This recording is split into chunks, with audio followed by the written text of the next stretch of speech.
कोई एक मार्कर ऐसा लिया है, आप मल्टीपल मार्कर्स पे काम करें, हम इस पे भी कर लेंगे, इस इन्फ्लेमेटरी मार्कर पे भी काम कर लेंगे, उस पे भी काम कर लेंगे, हम इसमें जेनेटिक्स भी ऐड कर लेंगे। कर लेना add is not a problem, लेकिन इससे आप ही का काम जो है वो खराब हो जाएगा। ये क्योंकि ये खाने बनाने वाली चीज नहीं ना कि ये जितनी चीजें आपने डाल दी तो खाना क्या टेस्ट होता है ना। खाने की भी जब आप रेसिपी पे जाते हैं ना तो उसमें भी आपके पास एक लिमिटेड सेट ऑफ इंग्रेडिएंट्स होते हैं। आप सब कुछ उसी के अंदर, फॉर एग्जांपल आप खाना बना रहे हैं, फॉर एग्जांपल दाल बना रहे हैं, ठीक है, दाल बना रहे हैं, आपने उसमें चिकन भी डाल दिया, ये भी डाल दिया, वो भी डाल दिया, आपने सब चीजें डाल दी। At the end of the day जो उसका कोर एसेंस है उस दाल के टेस्ट का, वो नहीं रहेगा। तो you have to maintain the taste of your research.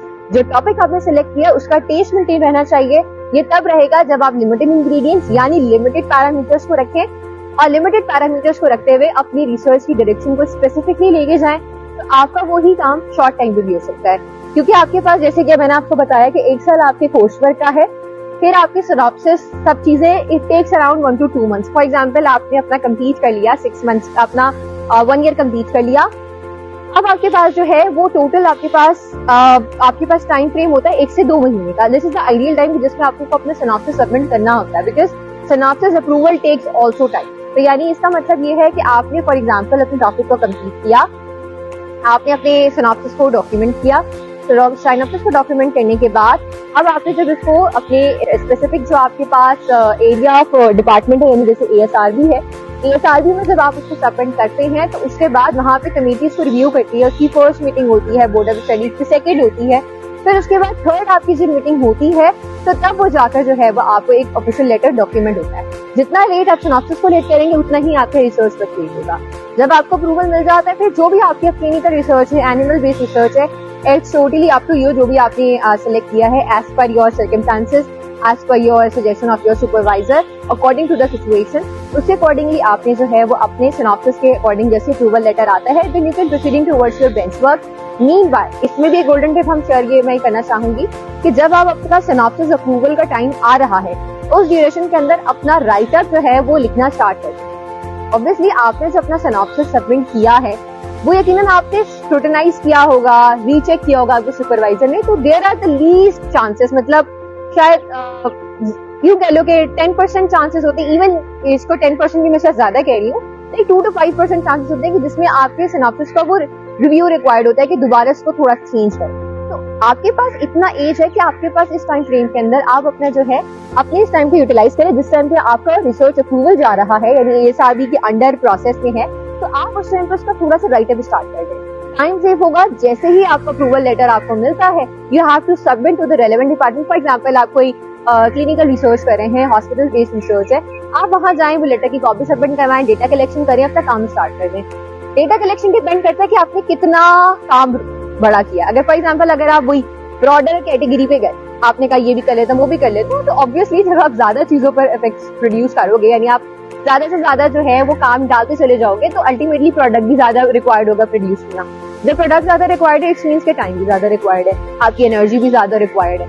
तो ऑब्वियसली जब आप स्पेसिफिक जाओगे तो उसमें आपको बेनिफिट ये होगा कि आपके with in the shortest time limit आपने फॉर एग्जांपल रखा 6 months का, ठीक है, अगर आपको लगता है ना काम 10 महीने में होगा, अपने आप को मेंटली तौर पर चीज के लिए रेडी करें कि I have to complete these task within the 6 months।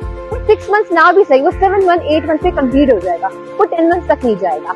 कोशिश ये करें कि जिस टाइम अप्रूवल जो है वो आपका अंडर प्रोसेस है, उस टाइम पे आप जो है वो अपने राइटअप स्टार्ट करें। और जैसे ही आपको राइटअप मतलब वो आपने थोड़ा बहुत उसका कोर रिसर्च पेपर्स निकाल लिया, आपने थोड़ा सा इंट्रोडक्शन लिख लिया, थोड़ा लिटरेचर रिव्यू कर लिया, जब आपने अपना बेंचमार्क स्टार्ट करना है, आई वुड सजेस्ट कि आपकी मेथोडोलॉजी जो है वो उसकी एक रफ फ्रेमिंग होनी चाहिए, ताकि आप उसको लेटर मिलते ही उसको एग्जीक्यूट करें, डेटा कलेक्शन करें, जो भी उसकी एनालिसिस है। अगर कोई फॉर एग्जांपल इंटरवेंशनल स्टडी है तो उसको भी टाइम रिक्वायर्ड है, जैसे फॉर एग्जांपल आपने कोई ड्रग यूज के फिर 3 months बाद कोर्स इफेक्ट चेक करनी है, तो इसके लिए ये बहुत जरूरी है कि आप अपने काम को पहले से अलाइन करें। जब आप अपने काम को पहले से अलाइन करेंगे तो अल्टीमेटली आपको बेनिफिट ये होगा कि वो जो आपने पूरा अपना टाइम जो है वो सेट किया था, वो टाइम और डेडलाइन जो आपने सेट की थी या जो डॉक्यूमेंट में मौजूद थी, उससे पहले आपका काम कंप्लीट हो जाएगा। और आधी समझ लें आपने आधी रिसर्च तो ऑलरेडी लिखी, क्योंकि जब आप अपना राइटअप कर रहे हैं, लिटरेचर रिव्यू है, इंट्रोडक्शन है, आपने सारी एक फ्रेम बना लिया, इसमें वो आप चीजें ऐड करते जाएंगे।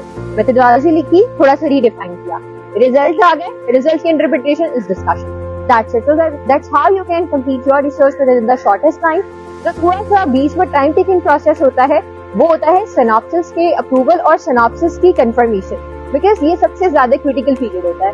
Once you get that signal कि आपको इतना काम करना है, मींस गो अहेड वाला आपके पास ऑप्शन ओपन हो जाता है, then there is not a big deal. हाँ, डिपेंड ये करता है कि आपने अपना टॉपिक क्या सेलेक्ट किया. अगर आपने टॉपिक अपना एक्सटेंसिवली सेलेक्ट किया है तो definitely it will take more time and it will require more resources or more energy, of course, because this is a very long journey. So you have to be very consistent, you have to be very sharp, you have to be very patient while managing all these things. So this was all about the MPhil series. If you have any question and if you really want कि हम किसी और topic पे भी बात करें relevant to the MS or MPhil admission, so definitely just do let us know within the comment box. And you can also reach us on to our departmental pages, our WhatsApp channel, our WhatsApp group. So we can definitely try our best to compile all your possible Q&As within this videos. Thank you so much.